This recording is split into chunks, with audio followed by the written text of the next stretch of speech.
I wanted to run this idea by you. I heard, that to me makes sense, but I just want to, you're the expert. I want to, ask this as an honest question. Is that, the idea that I heard came across is that if you're going to assess, how secure is a job in the AI world that's coming, right? You have to ask yourself, is the easy part of the job the automation, or is the hard part of the job the automation? And you would use an example of, say, a cab driver in London used to have to memorize all 25,000 streets, plus the traffic flow. Now my phone does that. Right, right. Right now, what do you think of that frame, and sort of how do you think about, sort of careers and job work going forward, right, in light of AI? Yeah, I think it's a good question. I think in terms of what, to answer your question, which careers could be most vulnerable to something like the AI revolution that we're seeing in front of us. I think the ones that are probably most at risk are those roles or careers that are singularly focused on kind of just one thing. So if you think about very narrow roles that might be very specific to, say, copywriting or doing one particular task every day, there is a higher likelihood that it could be disrupted by an AI tool or some other piece of software that is able to replicate that individual task.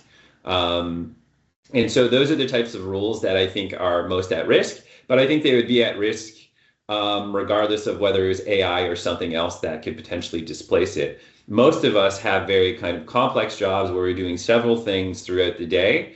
So any one particular, if AI became really good at, let's say, writing emails, that's only one aspect of my job. There's a bunch of other things that I end up doing. So, if I don't write another email, I wouldn't be that sad, but I would still have a job. And so to your point about, how does this change maybe what future careers look like?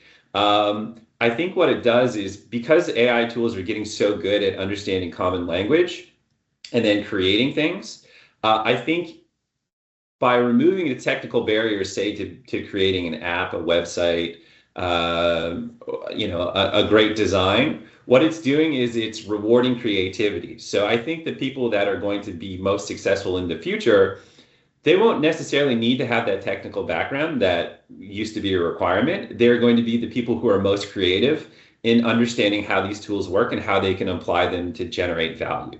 So, to the point of, the cab driver that had to remember all of those different streets, that's how they kind of, generated value for the customer. They could know a shortcut. Now your phone does it. Now it's more about, maybe the cab driver is a great conversationalist, or they have a nicer car, or there's some different aspect that really kind of attracts people to use their service. And the same thing, I think, is being unlocked with AI. Now it's not about being able to code a website. It's about being able to create products and services that are really going to resonate with kind of who your audience is. Right. It almost sounds like, again, that you're talking about creative people are going to invent things, and that really comes down to the fact is that the jobs that people are going to go to don't even exist yet, but they will. Yeah. Just like, when we invented the cotton gin, we didn't, we're not dealing with the unemployment created by that 200 years later still. Yeah, there's going to be a shift. So instead of people doing kind of all of the manual work, there'll be a shift into, now people are kind of managing which tool to use and how to apply them. And so, yeah, we'll definitely see that structural shift in the same way that we saw during the invention of the cotton gin, the Industrial Revolution. People moved from the farms into the factories.